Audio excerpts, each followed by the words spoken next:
विदर्भात वाढवतोय, पुण्यात वाढवतोय, सगळीकडे वाढतो. जिथे जिथे जे जे करता येणं शक्य असेल ते आपण सगळे मिळून करतो आहोत.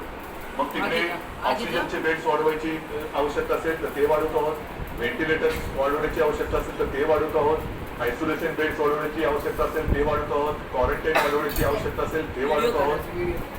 पण हे एकतर्फी झालं.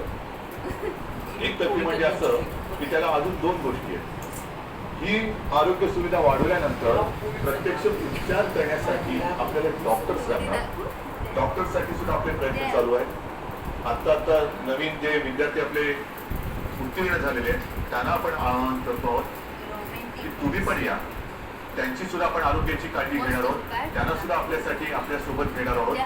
त्याचबरोबरीने मी जसं गेल्या वर्षी एक आवाहन केलं होतं की निवृत्त झालेले काही डॉक्टर्स किंवा डॉक्टर तरी तसे निवृत्त होतच नाही, पण परिचारिका असतील, आरोग्य कर्मचारी असतील, त्यांना सुद्धा मी आवाहन करतो आहे की तुम्ही सुद्धा पुन्हा एकदा या उसळलेल्या नैसर्गिक संकटात मदतीला, नुसतं मदतीला नाही म्हणत, लढायला पुढे या, लढण्यासाठी पुढे या. सर्व स्वयंसेवी संस्था आहेत, सेवाभावी संस्था आहेत, व्यक्ती आहेत, त्यांना सुद्धा मी आवाहन करतोय की आता वेळ आलेली आहे, तुम्ही सुद्धा या.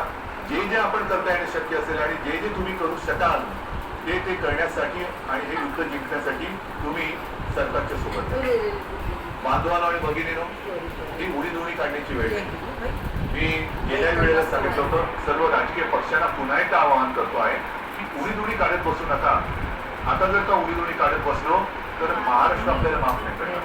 राजकारण आपण वृत्तपत्रात वाचलं की माननीय पंतप्रधानांच्या समोर झालेल्या व्हिडिओ कॉन्फरन्स मध्ये सुद्धा मी त्यांना हीच विनंती केली की देशातील सर्व प्रमुख राजकीय नेत्यांना एकत्र बोलून व्हिडिओ कॉन्फरन्सच्या माध्यमातून सर्वांना सांगा की आता राजकारण बाजूला ठेवा.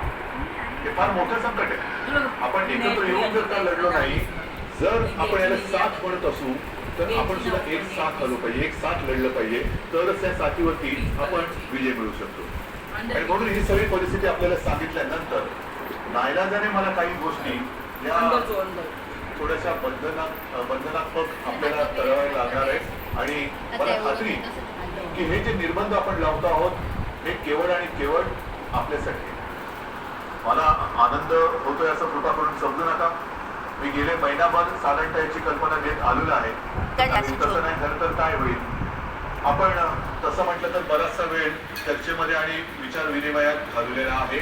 आता मात्र कडक पावलं उचलण्याची आवश्यकता आणि ही वेळ टोचत आलेला आहे. मग काय करायचं. मी एकदम काही लॉकडाऊन असं म्हणत नाहीये, पण काही निर्बंध हे साधारणतः त्या आहेत. कारण ही साखळी जर का तुटली नाही तर ही साखळी आपल्याला भरभरून टाकल्याशिवाय राहणार.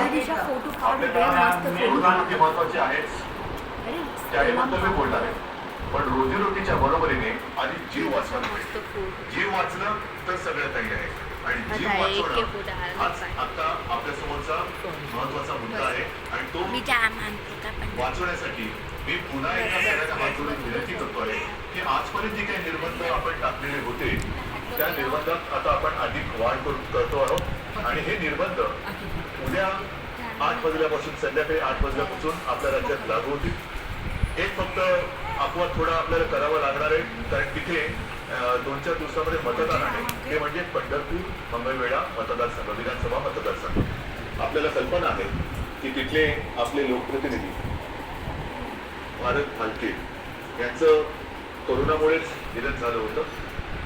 दुर्दैवाने ते आपल्यातून गेले आणि त्यांची जी जागा आहे त्या मतदारसंघात येत्या 2-5 दिवसामध्ये मतदान आहे. मतदान झाल्यानंतर मात्र तिकडे सुद्धा हे निर्बंध अत्यंत कडकपणाने लागू. म्हणून मी थोडंसं माझ्या आणि आपल्या सगळ्यांच्या मनाविरुद्ध असलं तरी ह्या काही गोष्टी आपल्याला सांगतो आहे.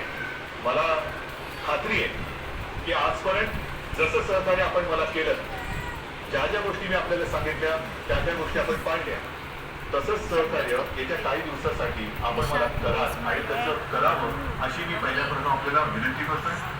काही निर्बंध मी आपल्याला वाचून दाखवतो आहे आणि बाकीचे सर्व निर्बंध जे आहेत, सगळे नियम आहेत, हे लवकरात लवकर हे प्रसिद्धी माध्यमाच्या माध्यमातून आणि आपल्या जी काही साईट आहे त्याच्यावरती अपलोड केले जातील की जेणेकरून सर्वांना अत्यंत स्पष्ट शब्दात त्याची कल्पना येईल. जे निर्बंध आहेत ते असे आहेत की उद्या संध्याकाळपासून आपण ब्रेक द चेन म्हणजे ही शृंखला तोडायची आपल्याला, तोडावीच लागेल आणि ती तोडण्यासाठी आपण राज्यात 144 कलम लागू करतो आहोत. म्हणजेच आजपर्यंत ही दिवसा जमावबंदी आणि रात्री संचारबंदी असं होतं, त्यांनी रात्री जमावबंदी करत होतो. आता मात्र आपल्याला पुढचे किमान 15 दिवस राज्यामध्ये संचारबंदी लागू करावी लागत आहे. अनावश्यक येणं जाणं आपल्याला आता पूर्ण बंद हे टाळलं म्हणून नसेल तर घराबाहेर आपण आता पडू द्यायचं नाहीये. मी तर विनंती करतोय की हे मी नियम सांगतोय, पण मला आपल्याकडनं उलट पाहिजे की जसा एक शब्द आहे जनता करते, जनता ठरवते की नाही आम्हीच आता हे करणार किंवा हे करणार नाही, तसं तुम्ही ठरवायचे की नाही ना आता तसं अनावश्यक काही काम आणि आहे ना बाहेर संकट, तर मग मीच घराबाहेर पडणार नाही. मी आता तरुणाला मदत करणार नाही, मी सरकारला